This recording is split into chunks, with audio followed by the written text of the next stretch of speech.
All right, Emma, quick sound check. What did you eat for breakfast this morning? I ate eggs, toast, and a little American cheese on those eggs. Said eggs. What's your favorite yoga pose? Favorite yoga pose right now? Probably like a wide-legged fold for hamstring stretches. Yeah, Prasarita what? Couldn't tell you right now. I will say my Sanskrit with motherhood has taken a dive. Yeah, that's what they say. When you have a baby, the Sanskrit just goes down the hill. It's right out the window. Welcome to Seacoast Stories, a weekly podcast where we interview the people and businesses of New Hampshire and Maine. I'm Troy Farkas. I've produced some of the most popular podcasts in the world, and since moving to the Seacoast in 2023, I've fallen in love with the area and its inspiring people. And now, I am on a mission to bring the Seacoast closer together, one podcast at a time. On today's episode, my conversation with Emma Morse, the owner of the Yoga Parlor in Hampton and one of the most entrepreneurial minds the Seacoast has to offer. Emma Morse reminds me a lot of my dear friend and past guest, Alyssa Pine. She runs Hampton's Live Freely Market, and she actually plays a major role in Emma's story, which you will soon hear. Emma is one of those people that is always juggling 18 things at any given time. And once she has an idea for something, she can't shake it. It becomes all-consuming, taking on a life of its own within a matter of hours, no matter the barriers that stand in the way. A pandemic? No problem. She opened the yoga parlor a few months into the world shutting down. A baby on the way? No big deal. She taught 311 classes while pregnant and moved the yoga parlor into a larger space a few weeks before giving birth to a baby girl late last year. And that's the great irony for a yoga teacher like Emma. She's one of the hardest workers and fastest movers you'll ever meet, and her mind moves at warp speed too. Yet it's her job to teach people how to slow down. That balance has been a lifelong struggle for Emma, who actively deals with ADD, anxiety, and depression. We'll talk about some of those struggles on today's episode, and of course we'll discuss how the Yoga Parlor has become one of the most sought-after yoga studios on the Seacoast. I've taken several vinyasa flows and yoga pumps with Emma in her gently heated space, and I can confirm this place is legit. Plus, we'll talk about why she signed the lease for her first space while sitting on a beach in Puerto Rico, the good, bad, and the ugly of working in the Seacoast fitness scene, and how pregnancy and motherhood have transformed Emma's relationship to herself. If this is your first time listening, welcome. We're so happy you found us. We would be eternally grateful if you pressed the follow button on Spotify or Apple Podcasts. Each time you do that, it allows us to keep doing the important work of telling the stories of the Seacoast. Thank you in advance. Now for Emma, she grew up in South Hampton, New Hampshire. She attended the University of New England for a hot minute and then transferred to UNH to study the environment. However, she didn't attend class too often because she was too busy grinding away at a Durham institution, which is where today's story begins. I was working like 40 to 60 hours a week. So you weren't really doing the whole social aspect. No, I did not socialize. The only time I socialized was really when I was bartending, which I met a lot of people that way, but I will say I was not just class, Libby's. And I lived above Libby's too. So my time of leaving that building was rare, unfortunately. So I've never stepped foot in Libby's. Sorry to That's okay. say. I know Libby's and Scorps are the UNH two main bars. Haven't been to either of them.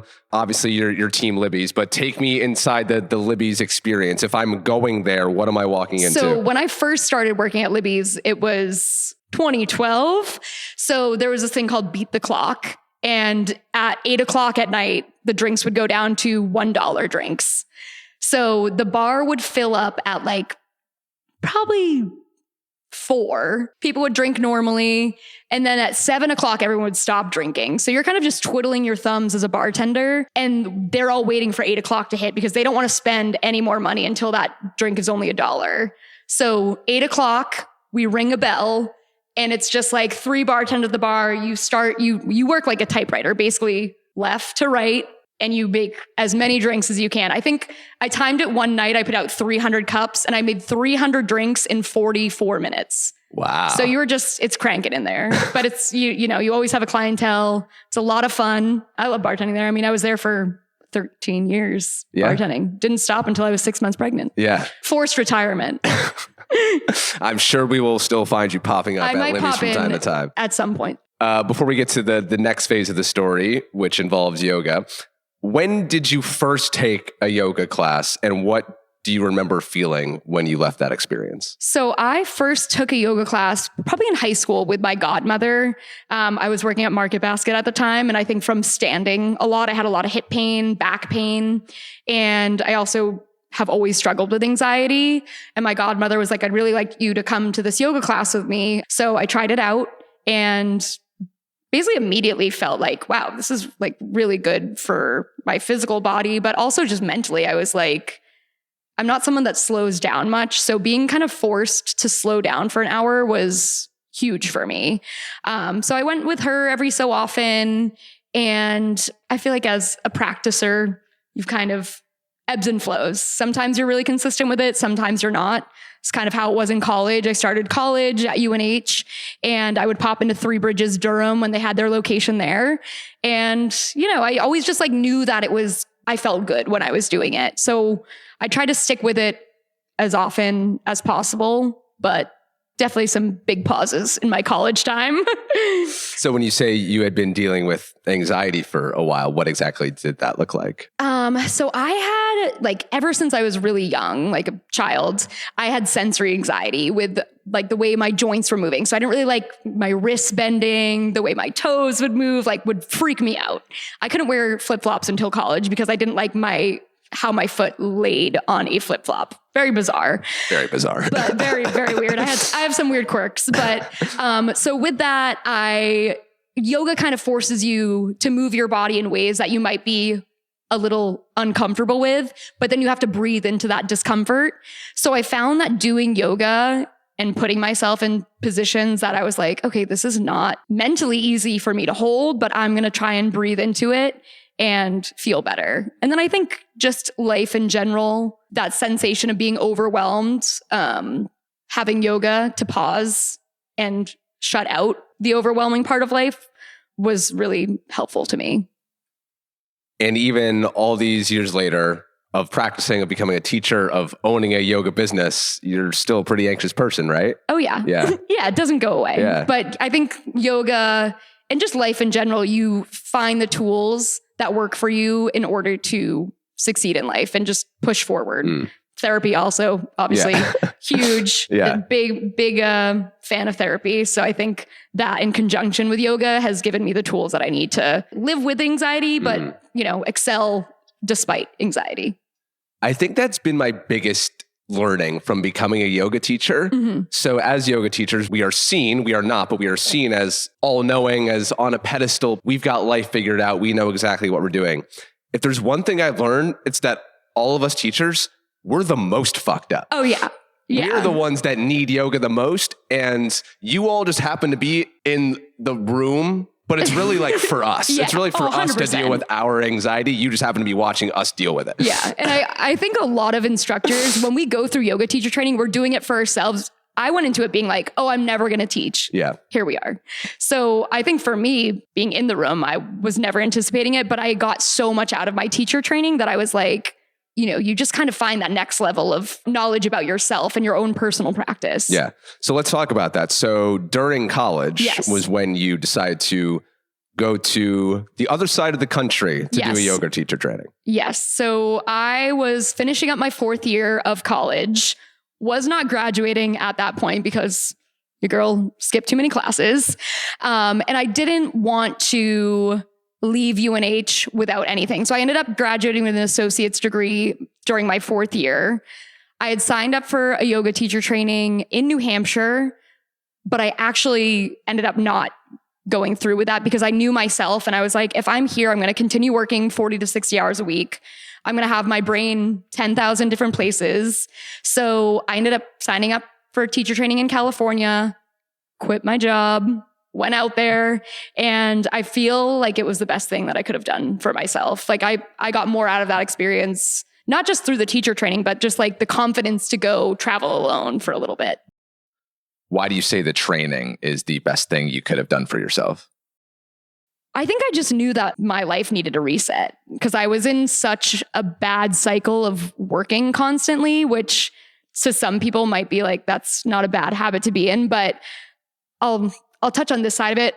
I have ADD, and my therapist actually told me this. It's very common for people that have ADD to overschedule themselves because it gives them a sense of routine, and you feel more focused because every hour of your day is scheduled. So I think going through my yoga teacher training, I was like, I need to try and break the cycle. I can't keep working starting at 8 a.m. and then working to 2 a.m. and continuing that way. So for me, I was just like, something's got to change. And I could feel like a heaviness, like I wasn't happy in life because I think I wasn't giving myself the time to reflect.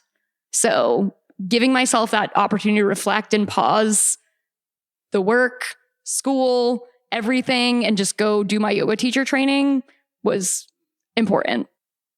Now, I feel like everyone and their mother these days has ADD or ADHD. Whether they actually do, I don't know, but they say that they do. But you actually do. Yes, you were diagnosed a long time ago. Yes. So what exactly does that mean? ADD for me is like my brain, I think, constantly just bouncing thoughts. I have a really hard time finishing tasks.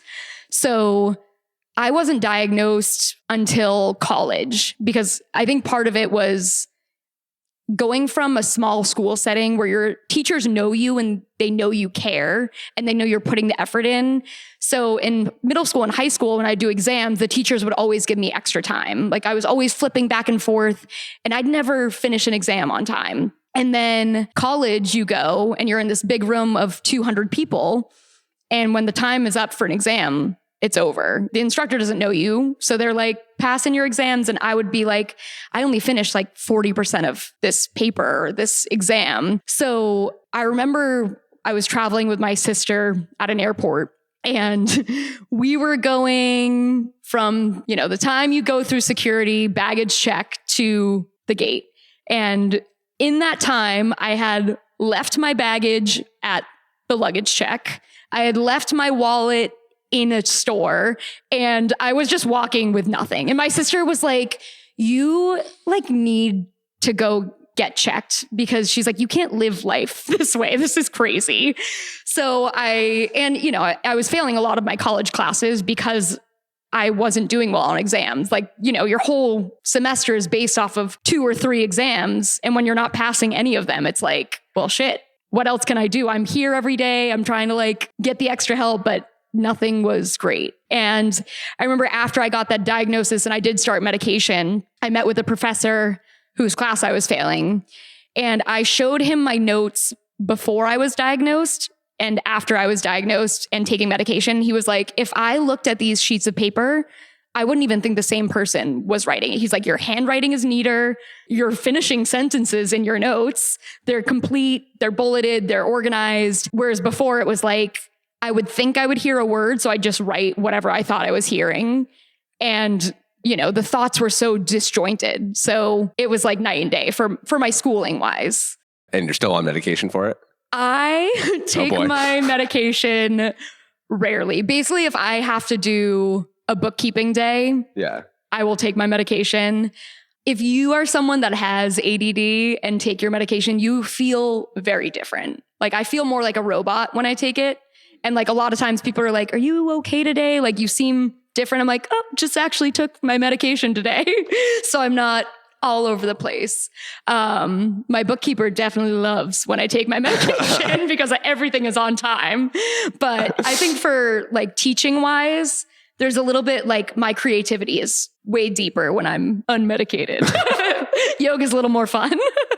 I love that. All right. So you went to teacher training with the intention of not teaching. When did you decide I actually do want to teach? I think it was towards the end of my teacher training time, we started doing the mock classes for graduation, that I really found my voice. And I was like, wow, like I actually love this side of yoga that I didn't know that I would love. And I think there's something in yoga. It can be nerve-wracking when you're up in front of people and you're like, everyone is looking at me. But then you have a moment when you're teaching and you're like, actually, no one's looking at me and they're in tune with themselves. And when I had that aha moment of like, no one's looking at me, like you can say whatever it is that you're feeling in this moment. You can really guide people to feel better about themselves in this moment. That's when I was like, I want to be able to do that all the time. That's such a good point. By my second time teaching a class, I was over the, oh my gosh, I'm in front of people right now. They're looking at me. It's like, no, they're really not. And even if you do mess up, you make light of it. You be quick on your feet and it's fun and no one judges you. And I think when like I make mistakes all the time, I mix up right and lefts all the time when I'm teaching. And when you can make a mistake and smile and laugh at your mistakes and your students realize yoga doesn't have to be that serious. Like I can make a mistake in class and my teacher's not going to be like, that person over there really just messed up their warrior too. Like, exactly. It doesn't have to be serious. And it gives them permission to know that they don't have to be perfect. Yeah. And they can explore. They can try something that they've never tried before and be confident enough to do that. Yeah. Yeah. Mistakes are good.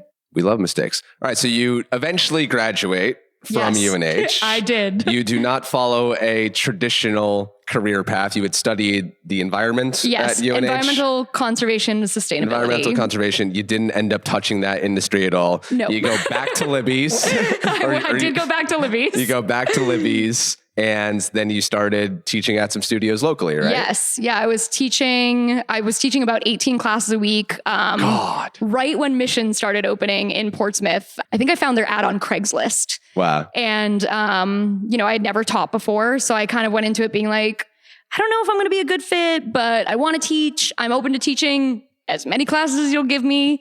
And I started and just fell in love with it right away.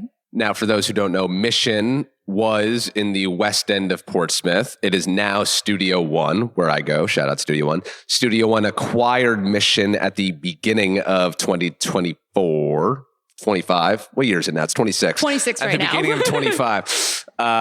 So can you just describe to me what working at Mission was like? Yeah. So, I think Mission brought a different style of working out to the Seacoast. It was more of a boutique fitness place. They had the locker rooms, the showers, and the crew that was working there. So I started with myself, Kelsey, who owns Sweat. Katie was one of the managers who owned Studio One, and we were all in our early 20s. It was a fun crew working there. Like we all were passionate about what we were doing. We were excited to be at this new cool space. And I think the community that we built there was amazing. There was definitely some tougher sides to working in that environment. But I think just like when I first started teaching, I would have like 2 or 3 people in my yoga classes. And it would be people being like, oh, I don't really do yoga. I'm a spin girl, but like, I know I need to do this class. So as I was finding my voice, I was also building my classes. So by the time that I really found my voice, I was sucking people over from Cycle World into my classes. I was teaching yoga sculpt at the time, which was yoga with weights, more pump up music. And I felt like that was kind of a segue. I call it kind of like the anti-yoga class because it's great for people that think they don't like yoga to try yoga because it's a little more upbeat. It's a little less traditional and it's a great workout. Mm-hmm. And it's great for people that do yoga that don't really work out a ton, right? To find a low impact workout that's fun and not so serious. It has elements of what they love. Yeah, already. exactly. So I really found when I started teaching that style of yoga there, that people were like, oh, we do love yoga. And I will always say, there's a yoga class for everyone. You might try one and be like, I hate yoga. You have to try more. It's like finding a good therapist. Right. Therapy is good, but there's a right therapist for everyone, and you might have to pick a few before you find a good one. Yeah. And the yoga sculpt class is a big feature of the Yoga Parlor and what you're doing. So I'm curious to ask you this because I'm a yoga purist. Right? Yes. I go to Three Bridges and I teach at Three Bridges, and we are very intentional about preserving the history, about honoring the lineage, using the Sanskrit, et cetera, to really carry on the legacy. And we are very aware of how in the modern Western world, the United States specifically, our yoga that has become very popular here is really not the yoga of old. Yeah. And the OG yogis are rolling in their graves what we've done to it. So I'm just so curious, for you, because like you were classically trained. That's what happens at a yoga teacher training. Yep. And then to go on to teach at Mission and now at the Yoga Parlor this way, that is the anti-yoga. How does that sit with you? So I will say that there are certain yoga classes where I am, yoga pump. So that's what I call sculpt now, is not traditional yoga, but there's still elements in it that you're digging deep to find inner strength, to kind of go on to, see, how do I want to phrase this? There's still traditional elements to it, even if there's music playing. So, when you're going through a class that you're being challenged, not only physically, but mentally, you're kind of tapping into yourself being like, I don't know if I can hold this pose any longer. In that moment as an instructor, how can I tap into someone's inner being and say, you can do this right now. You're able to. And I think people having access to yoga classes that are a little bit whitewashed will get them to the deeper practice. So it's kind of like, gateway. It's a gateway. And that's like how I kind of look at it. If you take more of my flow classes and a lot of my instructors' classes, they are very traditional. Flow, vinyasa, they'll tap into the chakras. They'll tap into the different limbs of yoga. And we do try to tap into those things here. But I think I try to find the balance of how we do both. Right. Yeah, it is a balance because you have to make it accessible to everyone. You don't want to bore people with the history of and all the gods and goddesses and such. The feedback that when I was teaching at Mission was people were like, oh, I did this class one time and we had to ohm. And they would be like ohming was the worst thing in the world. And, I didn't ohm every class, but once people were comfortable, if I looked in the room and I was like, these people have taken my class more than once, I'm going to make them ohm today.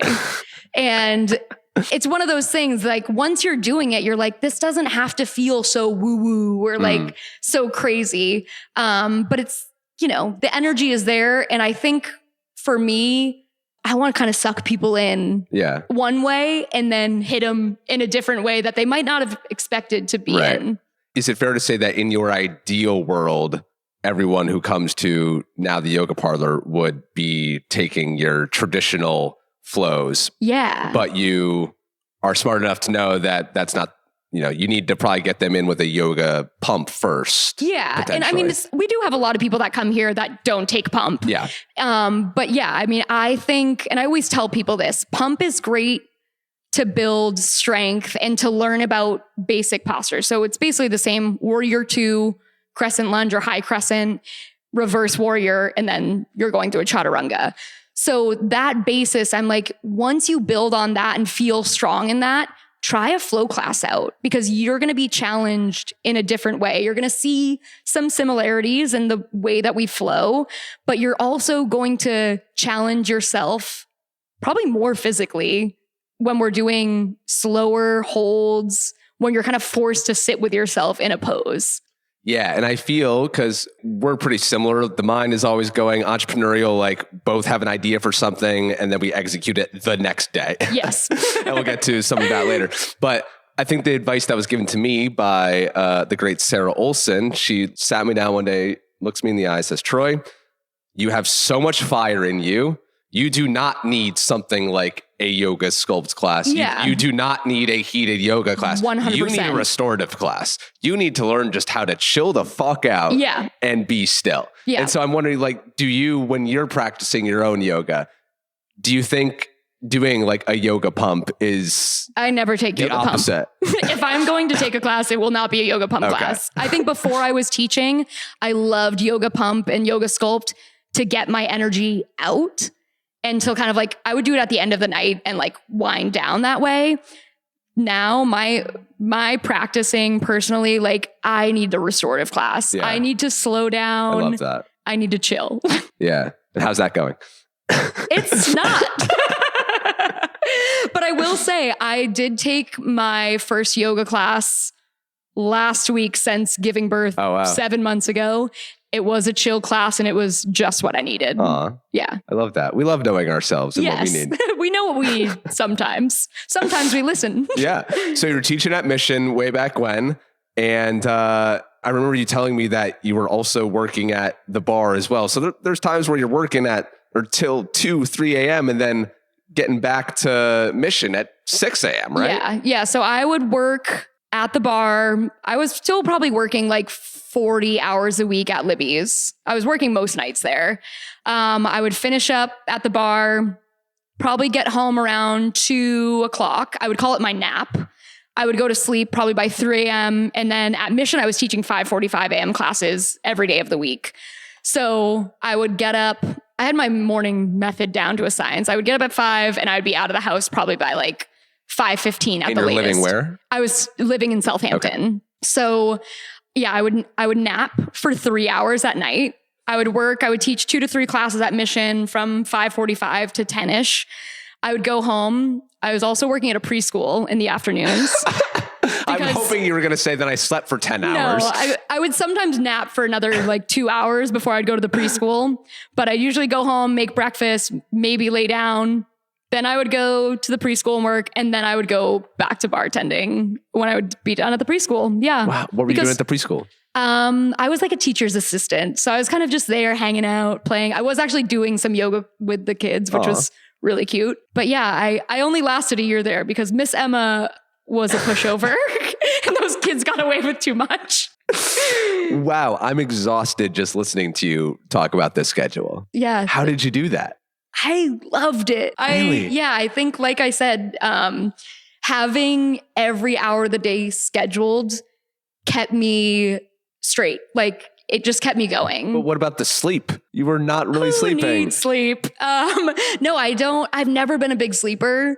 So I think that is something, and I'm sure I am in the minority of the world when I say that. I didn't mind not sleeping much. I would lay down and be like, yep, we're good here. As long as I was getting like 3 to 4 hours a night, and to this day, I'm still the same. And you felt mentally stable? Because I know when I don't sleep, I'm a wreck. Yeah, no, I'm pretty good usually.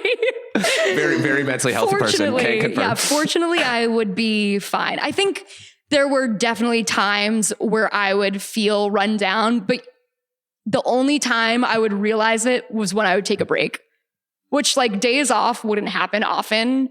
So I would remember I like text my friends and be like, it'd be like January 1st. And I'd be like, you guys, April 15th, I have a weekend off. Like, get ready. We're going to Boston. And like, I would literally have to like look at my schedule like 4 months out and be like, all right, I got a day off in 4 months. It's going to be great. Can't wait. You just love to work. Yeah, I love to work. I'm wondering if there's any elements of that when I talk to people who work all the time. My mom is a perfect example. She works all of the time. My brother works all of the time. And I think it's because they are so uncomfortable being alone with themselves and their thoughts. They don't want to face anything. Do you think that tracks at all for you? Oh, yeah. Yeah. I don't know if I have social anxiety because I don't socialize enough. Or I don't know if I have social anxiety because I'm so comfortable in a work setting that when I'm not in a work setting and out, I don't know how to act. So yeah, I would say that tracks. Like, where is this? Do I already have social anxiety or do I have social anxiety because I work too much? Verdict's still out. I will never know. Okay, so I had a birthday party at the press room a couple weeks ago. I can't remember whether I invited you to that, but if I did, it's probably mom lifing. Yeah, and if you came, what would have made you stressed out about that? I think walking into the environment that you don't know who's going to be there, you know what the vibe's going to be, and just basically everything about walking into that environment really is stressful to me. Really? Yeah. Yeah. Even when, I mean, like I have a very great group of friends. If we're going somewhere and I don't know what we're doing, I'm like, and my friends are probably going to watch this and be like, Emma, we had no idea that you have so much anxiety. But like, I get worked up like going into social settings. And I think even like, I love hosting events at my house. Like I love cooking for people. I love Friendsgiving is like my Super Bowl every year. Doing stuff like that where I'm like, I mean, I'm working. I'm in the kitchen. You're curating it. Yeah, I'm curating the event.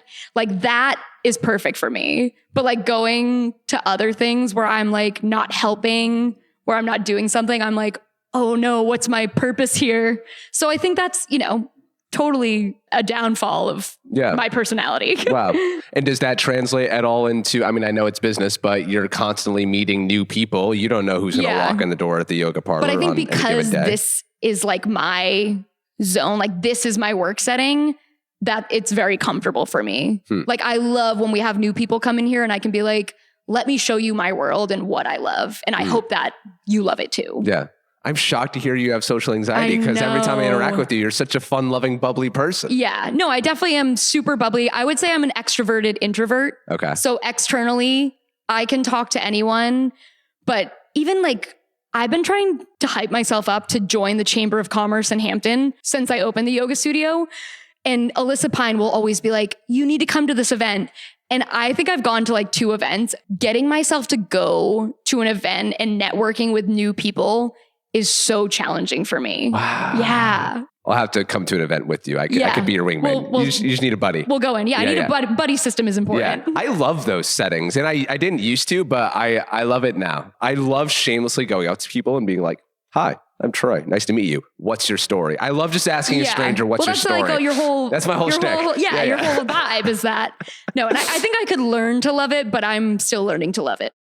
Okay, before we continue with the story, we've talked a lot so far about your mental health. And I'm just curious, as we sit here today, a few months into opening your bigger location, a few months after giving birth, how would you assess where your mental health is in this moment? I will say I booked a postpartum therapist when I was signing the lease for this, and I had that lined up. So I was trying to be very proactive because as someone that's dealt with anxiety and that anxiety also leading into some depression, I was like, you don't know what your hormones are going to do postpartum. I've had friends that have never dealt with anxiety or depression in their lives that have had their worlds turned upside down postpartum. So I had that therapist lined up, and I will say I was very lucky to have a good mental health journey postpartum. And, I'm still postpartum, so anytime things could go poorly. But I think setting up that therapy and having a plan if things did go bad was important to me. And this postpartum therapist said a lot of people that have dealt with anxiety and depression throughout their lives may handle postpartum a little bit better because you have tools in your toolbox to deal with that. And I think, anxiety and depression I've had since I was young. So I've known how to deal with them and to push forward through them. And that there's a light at the end of the tunnel. So has that happened for me yet? Have I had the bad episodes? Not yet, which is great. But if it happens, I'll be prepared for it. That's the first time I've heard you say depression. Yes. What does depression look like for you? I mean, I think you just said, I have really dark days. Of course, we all have bad days, but I think because my maybe frequency is a lot higher, like my energy is a lot higher all the time. When I have that 180, it's like a little bit jarring. So, and it's not something like that I experience all the time, but when it does happen, I can just feel like the shutdown happen, if that makes sense. It's like a complete 180 of who you are. And I think when it does happen, it's a jarring experience, but that's what therapy's for. How dark on a dark day? I mean, I've had really bad times. I would say not as much now as my early 20s and during college, I had days where I did not want to live, and it's scary to say that out loud and it's sad to say that out loud. But that was the reality of what I was going through. I really wanted to drop out of school. I was really depressed. I didn't want to socialize. I just wanted to work. And, I was in that bad cycle of working all the time because I think I wanted to fill my days with that and knowing that I had something on the schedule so I didn't have to deal with the bad thoughts. I think a lot of times anxiety can lead into depression. They kind of like bounce back and forth off of one another because if you're having a really anxious moment, it's hard to see the other side of that moment. So when you get stuck in that moment and can't breathe through it and see the other side, that's when the depression can creep in. I think having this yoga, and thank you for sharing that. Yeah, of course. Having this yoga background that you do has probably served you so well Absolutely. in dealing with life's moments, being able to breathe through it. Kudos to you. Yeah, thank you. I mean, it's a life's work. It didn't, it didn't just happen, but it's something that like, as you go through life, if you can be more open to what's to come, then I think the better off you are. Coming up, why Emma leaves a messy situation behind at Mission, the impulse decision to sign a lease on her own studio, and how she crosses off all of life's bucket list items in a 3-month span. That's next. But there's another Seacoast woman who loves to capture some of life's biggest moments, and that's Seacoast photographer Jenn Bakos. She's worked in the photography business for 15 years, and she's the go-to photographer for small business owners on the Seacoast who need to update their websites, spruce up their social media, or replace those same headshots that you've been using for the last decade. Her reputation is pristine. I know firsthand that Jenn takes excellent care of her clients and that she always goes the extra mile to ensure that you're happy. Plus, she has a podcast of her own, so you know that she's one cool cat. Jenn is a delight to work with throughout the entire process and always delivers her final products on time and to your satisfaction. Jenn especially loves working with farmers, restaurant owners, and any other go-getter who's chasing small business dreams. If that's you, you're in luck. Jenn is offering Seacoast Stories listeners 10% off your first photography session with her. All you have to do is send her a direct message on Instagram at Jenn Bakos Photo. Tell her you're a fan of the show and that you'd like to take her up on her offer. Again, that's JENNB as in boy, AKOS Photo on Instagram. Living on the Seacoast teaches you a few things. 1, you learn to check the weather 3 times a day. 2, you learn which coffee shops are worth the line. And 3, you learn very quickly that window privacy, yep, that is a term, can confirm, you learn that it matters. Because yeah, you want the sunlight, but you don't want your neighbors knowing your entire morning routine as if they were staring into your window like they can at that Italian restaurant. You know, that one that's in Market Square that if you sit on the bench, you can just totally see into. Yeah, that one. That's one of the reasons why I love budget blinds of the Seacoast. They're local, they come to your home, and they help you make smart window decisions without you spending a weekend bouncing between Lowe's and Google searches that somehow make things more confusing. Whether you're in a Portsmouth condo, a family home in Dover, or a coastal spot in Maine where the sun finds every possible angle, Budget Blinds helps you dial in the light, the privacy, and the feel of your space. Custom blinds, shades, and shutters professionally installed, reasonably priced, and done right the first time. For more information on how to make your home feel cozier, just visit the link in the show notes. Thank you, Budget Blinds and Jenn Bakos Photography for supporting today's episode. Now back to Emma Morse and the beginning of the end for her time at Mission. All right, so back to the career trajectory here. So you're working at Mission, and then you did end up working in Boston at a studio there, right? Yes. So I'll kind of get into the back end of the story, but I was teaching a lot at Mission, and I just felt like there was a shift in the energy there where maybe my presence was not wanted. And I think any instructor that might be watching this that worked there may have felt the same way. You know. Yeah, if you know, you know, kind of thing. So I just felt like it was my time to go. And when I made that decision, I had signed a non-compete, unfortunately. So I was kind of forced out of the Seacoast area.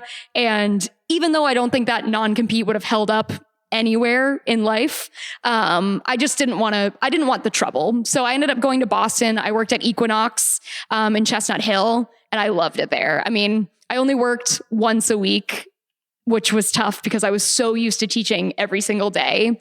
But I just loved the energy. It was really different. It was an older clientele. So when they hired me, they were like, we love your energy. We love your classes, but this is going to be a different class than probably anyone you've taught to. So when I went there, they were like, if we get bad feedback on your music or, your teaching style, we're going to talk to you. And I said, okay, just give me the opportunity. And I'm happy with any feedback. So I started teaching and my class took off pretty quickly there. And they were like, we've really never had yoga classes like fill up like this. And we didn't think that you would be successful. So it was a nice surprise. And it was, I ended up meeting some clients down there and doing some private classes with them in Boston. So yeah, it was fun. It was different. It was new. Quite the commute. Yikes. Yes. Yeah, Sunday morning, 8 a.m. after bartending Saturday night. Gosh, you're a machine. Was rough. Now, take me into this non-compete thing, because I've heard this from other yoga studio owners as well, and spin studio owners as well. There's a bunch of these studios in the area now, more than when you first started. This seems to be a big thing in the area. Yeah, I don't have people sign non-competes. Yeah. I know that I'm not paying anyone a livable wage here. All of my instructors basically do yoga part-time. Yeah. I wish I could afford to pay people a bunch of money because they deserve it with what they're doing. But I'm not going to tell someone, hey, like you can only teach here and not somewhere else when I'm paying them, a couple $100 a week. And from the fitness studio side, what is their rationale for making you sign a non-compete? So I think they were like, we don't want people leaving our studio to go to a different studio to see you. Because as an instructor or as a practicer, really, I would follow your favorite instructors. Like I'll go take a class wherever my favorite instructor is teaching because I love my instructor. And I think a lot of yoga students are the same way. If you love someone, you're going to look at their schedule and be like, oh, they're teaching at the Yoga Parlor this day, Three Bridges this day, Repose this way. We bounce around, but that's kind of like the beauty of it. And as a practicer, I love going to different studios and I think it helps me as an instructor. I think I learned so much. So business-wise, would it be smart for me to have people sign non-competes? Maybe. I would never. It's not something I'm ever going to do. Yeah. As an instructor yourself, you said it, like there's only so many jobs in the area I'm making pennies here. Yeah. So Exactly. All right. So you're teaching at the studio in Boston, still at Libby's this whole time. Yes. At what point do you start to think about owning your own studio? So after teaching in Boston for a year and when my non-compete was officially up, I started working at a studio in Salisbury, and the owner approached me probably in 2019 and asked if I'd be interested in buying the studio out. And because you just had all this money? Yeah, with all the money that I didn't have. But I think she was getting ready to retire. And she was like, I still want to teach, but I don't want to be responsible for all of this. And she was like, you've got the energy for it. And you've got the fire behind you. I want out. And I think you do a good job taking over. So that was really the first time I had considered owning my own business. And I worked with Score, which is a great resource for business owners or people that are interested in buying businesses or owning a business. And I worked with them probably for like 6 months. And I realized pretty quickly that it wasn't going to make sense for me to purchase the space. One, I had no money. Like I had what I had saved, but I really wasn't willing to tap into my savings at that point. And the second reason was because I knew how much the owner had poured in herself to the studio. And I didn't feel comfortable going in there and changing it to be what I wanted to be, like my vision. But I think when I started realizing that I had a vision for a studio, that's when I was like, I could still open a studio on my own. I don't have to buy an existing product.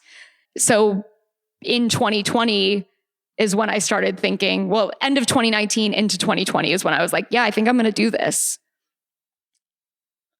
Well, you did do this. What were the first steps toward what is now the Yoga Parlor? So I think step number 1 was Alyssa Pine texted me and said, I think you should open a yoga studio in Hampton.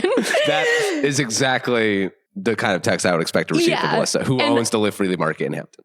And I was like, yeah, I think that's a good idea.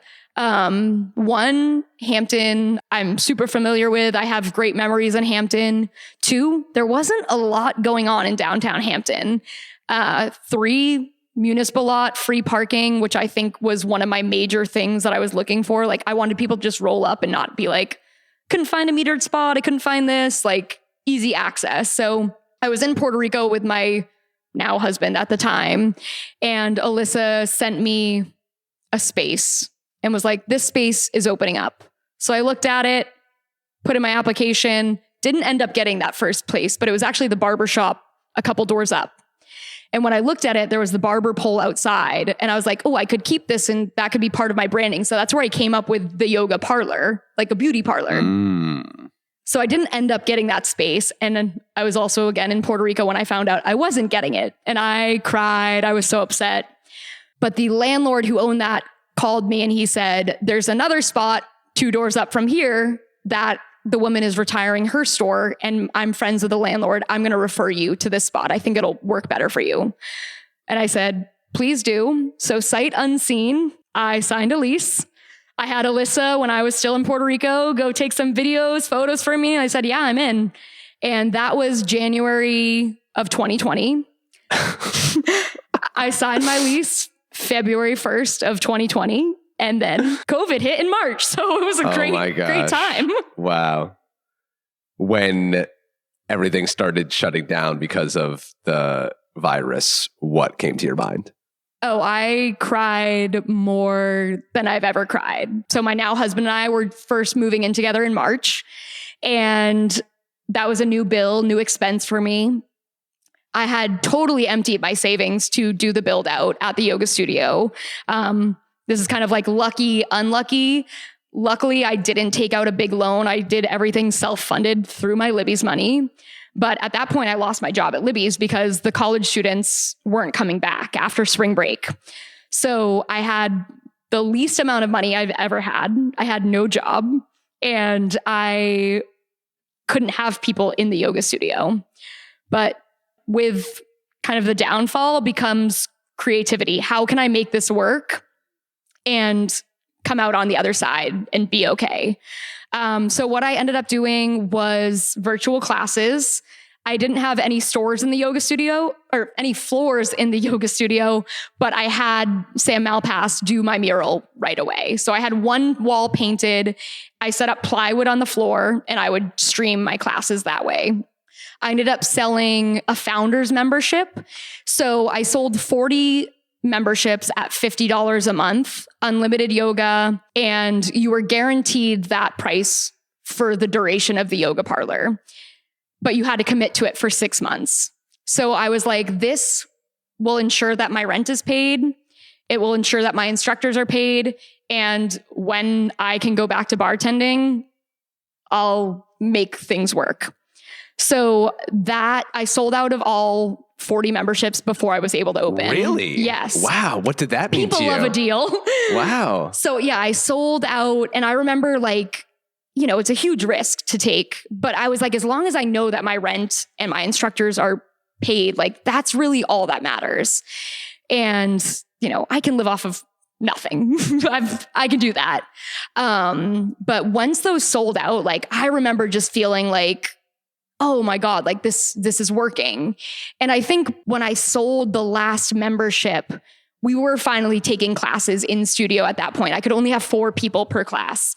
But at the end of every class, I would announce, just so you guys know, I have this membership available. And if anyone is interested, I only have 1 left. And the girl was like, I want it. And I remember like that feeling of just like, I did it. Like, we're doing this. I'm going to cry thinking about it. But like, I still know who bought it. And it meant so much to me. And then after that, you know, I didn't really do much advertising because we couldn't fill the studio space. But like word of mouth was huge for us. Like people were like, hey, you know, community outreach was huge. Come to the yoga parlor. I was on my Instagram game at that point, like really pushing social media wise.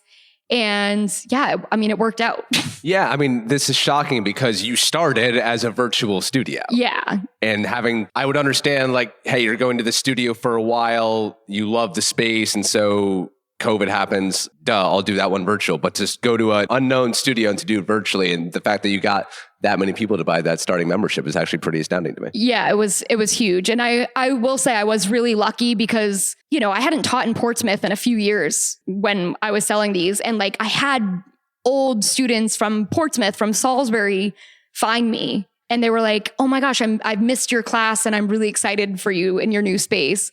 So that was awesome. That's amazing. Yeah. So you slowly creep out of the dark days of COVID. Yes. In your small space. And was business just pretty much consistently on the up and up? Yeah, I would say that our business was pretty consistent early on. I will say like this is kind of like bittersweet, but a lot of yoga studios in Hampton, Northampton had shut down. So we had a lot of people looking for a place to go. And I mean, I had a few people come in and be like, I don't really want to be here, but my yoga studio is not open. And you know what? I have a few members that are still here to this day when everything's reopened. So, and I will always remind them of that. I'm like, remember when you didn't want to be here? And, but that's the thing. It's like the challenges that people throw your way of like, oh, you don't want to be here. Let me make you want to be here. Because that's what gets me out of bed in the morning, is making people love this spot. And I think one of my classes I took at UNH before I exited to do my yoga teacher training, I was really lucky to have a guy that was retiring. And he was like, I'm going to tell you guys what you really need to know this semester because I'm leaving and I want to give you useful advice. And he was a consultant for a lot of businesses. And he said, if a business is failing, just talk to the employees because they can tell you exactly what is wrong. So for me, checking in with my employees constantly and being very transparent on my why of how I do things was really important. I was like, I'm going to start you at this base pay and I can only give you one class because that's what I can afford to pay you. I'm not going to promise you money that I don't have and classes that I can't pay you for when it's not going to work out. Like I want this business to grow and succeed. And I'm not going to put us at risk because I want to pay you as much as I can pay you. But, that was kind of my basis of like, I have to be direct with my employees and the girls that are working here. And how did they receive that? I think they were really grateful and still continue to be. I mean, most of my instructors that started with me day one are still here. And the only people we've lost have moved states. So anytime they're back in the Seacoast, though, I'm like, yeah, you want to pop in and teach a class? Please do. Like, we miss you. I hope that's telling of me as a boss because it's something I like really pride myself on with how I manage this space. Okay, so fast forwarding a bit, you opened the Yoga Parlor 2.0, that's what I'm going to call it, in fall of 2025. I'm not a square footage expert. That's a foreign language to me. But for everyone listening who hadn't been, that last one was pretty tiny. So when did you know that you needed a bigger one? I would say it was pretty early in the old space that I realized like, we're going to have to get a bigger space sooner than later. I was actively looking maybe 2022 or 2023. So like only a couple years into owning, but I didn't want to leave Hampton. Like I had established clients. We pull people from Salisbury, Newburyport. We pull people from Portsmouth because we're right off the highway. We've got the great parking and I knew it worked here. So I didn't want to leave this. And I love downtown. So basically I had looked at a few different places up and down Route 1, but nothing that I could afford or that I felt like would work for my students. So probably in like February of 2025, I was like, I'm going to put this on the back burner. I was pregnant and, I need to focus on being pregnant and starting a family right now. Like I don't really need another project in my lap. And then fast forward to April, the owner of this building called me. The building was in construction. And he said, Josh from Blue Harbor gave me your name. He said, you own the yoga studio up the street and are looking for a bigger spot. And I want you to take a look at it. So that was April 5th. I was 7 months pregnant. And I think by May 1st, I signed the lease and we're doing it. Wow. You know what's crazy? I think I met you on April 5th. Because my yoga teacher training ended on April 4th. And then I was like, all right, I need to start taking classes at other studios just to get more experience, see what other studios there are. And then, I went to your class the next day. Yeah. So it definitely was around that time. I remember being quite round when I met you. You were quite round. Yes.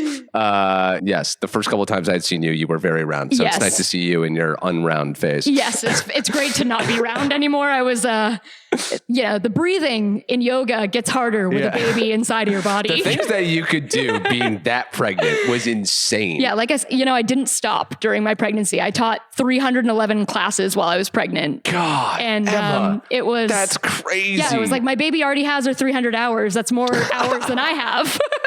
She's ready to go. Amazing. How did you deal? Because when I do my Instagram research stalking before the conversation, I go back a ways, look at the photos of you. You are ripped. Like you were in such fantastic shape. Oh my God. And so I'm sure that, meant a lot to you being able to be in that good of shape and then to be pregnant and to be that round. Your body changes so much. Like drastically. But this is like, I went into it and I was like, I've been the same size since 8th grade. Yeah. Like I'm 33 at this point. Like I've had my run. I'm going to gain a few pounds and it's fine. And I think like having that mindset going into pregnancy is the best way to go into it because it is such a drastic change. And like, I'm wearing yoga clothes every day of my life. Like I was 10 weeks pregnant when my students were like, are you pregnant? And I was like, no, I'm not. Haven't told my family yet. Shh. So it was such a drastic change. That's kind of inappropriate. Yeah. I did do an Instagram post about the courtesy of commenting on people's bodies anytime. But yeah, I gained 50 pounds through my pregnancy and there was not a thing I could have done to not gain 50 pounds. Like my body was going to do what it was going to do. I taught 1 million yoga classes. I had to eat what I had to eat to make a baby. Like you're creating a whole life and you're hungry. And I think like I didn't get weighed. Well, like I didn't ask the weight until the day I gave birth. So they do like your final weigh in. And I was like, all right, hit me with it. Like I need to know now. And I was like, that's a third. Like I was 100 pounds before. Wow. So that was like a third of my body weight. But like, now it's like the weight's gone. Yeah. It's crazy. Women's bodies are crazy. Yeah. Like, not saying that I didn't work hard to lose it. Like I'm back to teaching a lot of classes. So my muscle was still there. I was really lucky to have no separation in my muscles and my core, which is really common during pregnancy. But yeah, it's just a change. And even though like my weight is basically the same, my body is so different. How so? I would say my hips shifted significantly to, birth a child. So your body is shifting. My pants will never fit the same, but that's why you go up a couple sizes and there's no shame in that. And certain poses in yoga that used to be easy for me, I'm like, this is hard. A warrior 2 right now, my stance is so narrow and I can hold it for like 3 seconds. Oh, wow. Versus like an arm balance, I'm like, yeah, I can still get an arm balance, no problem. But it's just like your body is different. Yeah. And that's fine. But you have to, again, handle it with grace. Know that all the work that your body did over the past year and be impressed with yourself. Like I was like, I created a whole human. Damn right you did. Yeah. And opened a business at the same time. So pretty crazy. Wow. That's pretty incredible and admirable that you had that mindset. Because I imagine a lot of women who may have been in your position would look at themselves in the mirror and be like, oh my God, I can't believe I'm this large, and then would start to spiral. Oh, 100%. I totally had my days of spiraling. And I think postpartum, especially when you're like, oh my gosh, I haven't showered in 3 days. I'm the palest I've ever been. And my body is not bodying today. Like you're going to have those moments, but allow yourself to feel those things. And then that's when you reflect and say, look at what I am doing. And that's, it's pretty awesome. How has being a mother changed you? It has changed me a lot, but I will say it's like my favorite thing. Like I love being a mom so much. You don't realize every little thing that your baby does is so impressive and it brings me so much joy. Like I'm like, oh my God, she held her neck up. Like, yeah. And you're just like, you're amazed by the smallest things. And I think like bringing motherhood into my yoga classes, like there's just a different sense of tenderness and softness in the way that I teach. And again, like learning about your body changes, and letting people know that like, hey, your body is going to change every day, every year, better, for worse, for whatever. Like there's no right or wrong body to be in a yoga class. If your body's in a class, you're a yogi body. And I think like embracing that and like sharing that with people, like I hope that allows them to accept themselves, how they show up. Has it helped you with your ADD and anxiety at all? And I ask this because I've been wishy-washy through the years on whether I want to be a parent. And after some conversations with some moms recently, including yourself, and just like how much you all love being a parent. And A, that's very admirable. But B, I think it would be so amazing for me personally to stop caring about myself so much and to like direct all of my attention toward another human being. That like my purpose is now like this person. Yeah. And to take the onus off of me all the time, which I think would do wonders for my mental health, to like put all my energy into something else that isn't me. Yeah. I will say like, if you're around little kids and you're like, this is not for me, you're never going to love other people's children like you love your child. Like I could go either way with other people's kids. My child, I'm like, you're awesome. And I think like, you know, that's life. ADD wise and being a mom, I think there's a big benefit to it because I am so type B. And like, you have to realize that a baby's schedule is not going to mirror anything. Like you just have to take the punches as they come and be open to it. Because like the second you're like, oh, we're in a good routine, we're in a good rhythm, like it's going to change. And that's okay. And like, I'm very fine with like, take life as it comes, whatever happens, happens. Whereas like some of my friends that are more type A have had a more challenging time with schedule and routine changes. And like, just getting out of the house is hard when you have a baby, and motivating yourself to get out of the house when you have a baby is hard. Why? So just, there's so much more that you have to do. Like, do I have diapers, wipes, burp cloths? Like, you know, before I was running out of the house in 2 seconds. I'm like, I don't really need anything for myself. You just go. Whereas when you have a baby, it's like they need stuff. But I will say, like, there's been times where I run out of the house without a diaper bag, and then you are like, you know, half an hour away and you're like, oh shit, I don't have that. But like, your baby's going to survive. And I think knowing that, like, they really just need you. They don't need a whole lot of other things.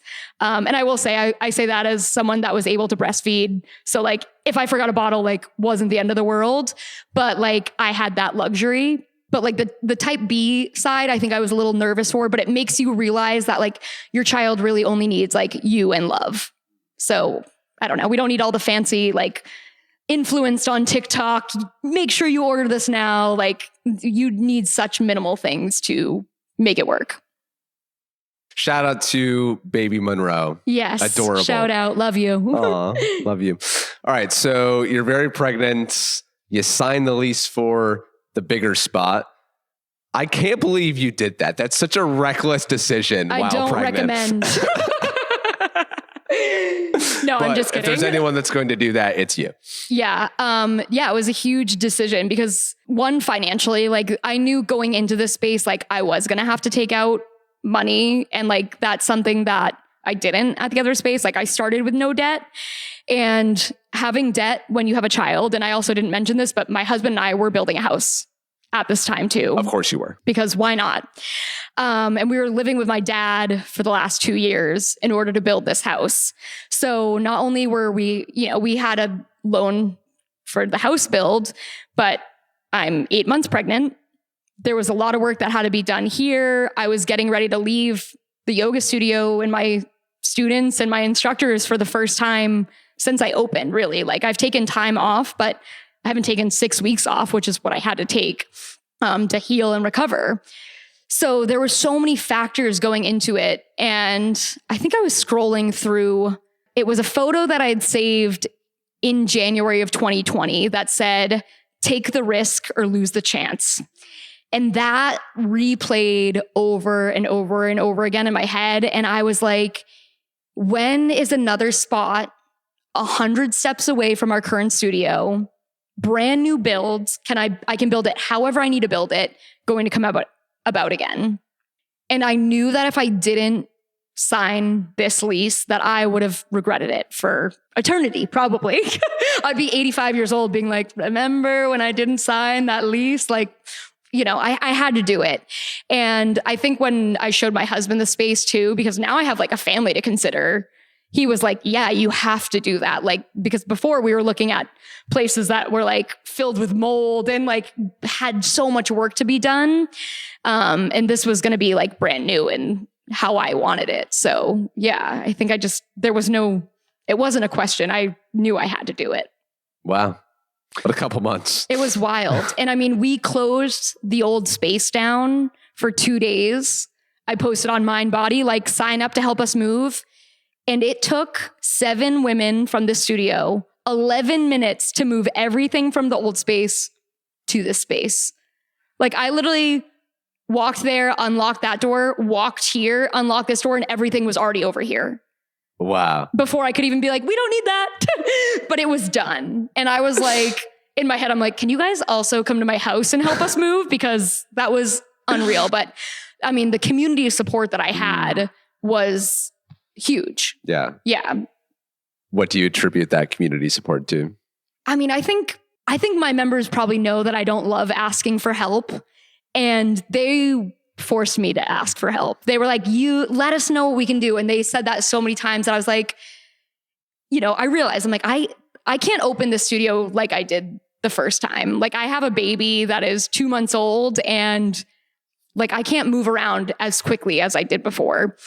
So yeah, when I posted that MindBody class of come help us move and people showed up to help move, I was like, I mean, I sat in here after and cried because I was so grateful for that community that we've built. And I just think there's certain times when you own a business that you realize like the why behind it. And that I was like, this is my why. I'm like, because that community aspect is so challenging to find sometimes, especially when you're in your 30s, 20s. Like, it's sometimes an awkward phase to meet people personally. I think it's harder. And like the friendships that I've made here are some of my best friends now. And like, I don't know, it's just like, it's really heartwarming to see people show up for you and your vision. There's so many people who are so supportive of each other. And I come from the media world, furthermore, the sports media world, as cutthroat as it gets. And then now to be here, and for me personally to have so much support, and then to just witness people like you and relaying stories like that, or seeing what's happening at the Live Freely market, the way that people just want to see each other win, no questions asked, no ulterior motives, no trying to tear you down to lift themselves up more. It's beautiful to watch. Yeah, I totally agree. And like seeing so many people come from Mission and start our own things, like we've been through it all, but like seeing that and being able to like cheer each other on and being like, we've all wanted this since we were in our early 20s. We might not have known it at that point, but like, look at us now. Like, this is awesome. That's so cool. Everything happens for a reason. Well, if there's one thing I know about you, it's that you're always cooking up something. So what's next on the horizon for you and or the Yoga Parlor? Yeah, I think just embracing this like first full year here. I showed you the book that I wrote for my daughter. Yeah, you did. Yes, you so, did. You know, New York Times bestseller up next. That you wrote like 3 days after giving birth. Yes, I will. Yeah, the brain never stops. So I wrote a little book about being a mommy yogi and what that looks like. Little rhyming scheme book. So I have already looked into doing some publishing. Give us one rhyme. My mom is a yogi. What could she be? Long squiggly brown branches, just like a tree. Ah, like a tree pose. I get it. So every page has the mom doing a pose, and then the next page has a rhyme with what that pose is. It's very catchy. Well, I'm sure my audience will love to buy that book when it is published. Yes. Hopefully in the near future. Coming to a store near you. That's Emma Morse, the owner of the Yoga Parlor, which you can find in downtown Hampton. To learn more about the studio and its offerings, just visit theyogaparlornh.com. As for us, Seacoast Stories Dinner Club is headed to Newmarket on Friday, February 6th. It's presented by our dear friends at Maine Love Water, and it's shaping up to be our biggest dinner club yet. If you sign up, will match you with 5 strangers for dinner at a top Newmarket restaurant where you'll enjoy an evening of intimate conversation, delicious food, and supporting local. Plus, all of the dinner groups meet up at a giant after party, which lends itself to some really special moments. To join in on the magic, you can book your seat by visiting the link in the show notes. And a reminder, as always, that if you see me around the Seacoast this week, please stop me and say hi. I would love to hear your story. Except if I'm at the gym, then don't talk to me. Until next time, have a great week. I'll talk to you soon. Go Patriots. Live free or die.